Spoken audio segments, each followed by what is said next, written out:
ফিলিস্তিনি প্রতিরোধ আন্দোলন হামাসের দাবি, ইসরায়েলের গাজা শহর দখলের পরিকল্পিত অভিযান আগের প্রচেষ্টার মতোই ব্যর্থ হবে।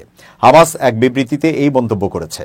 তারা বলেছে, গাজার দখল ইসরায়েলের কাছে সহজ হবে না এবং নিরীহ জনগণ আরও ক্ষতিগ্রস্ত হবে।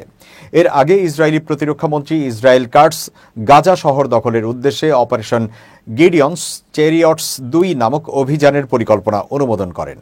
এই অভিযান গাজার দক্ষিণে নিরীহ নাগরিকদের বাস্তুচ্যুত করে শহরটি দখল করার লক্ষ্য নিয়ে শুরু করা হয়। হামাসের বক্তব্য, এই পরিকল্পনা চলমান যুদ্ধবিরতি ও বন্দি বিনিময় চুক্তিতে কাজ করা মধ্যস্থতাকারীদের প্রচেষ্টাকে অসম্মান করছে।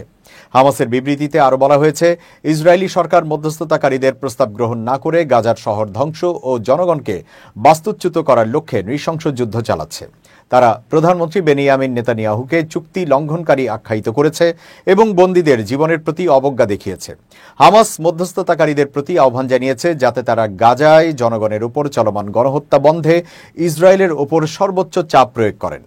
গত ৮ আগস্ট ইসরায়েলি নিরাপত্তা মন্ত্রিসভা গাজার উত্তরে অবস্থিত গাজা শহর দখলের পরিকল্পনা অনুমোদন করেছিল।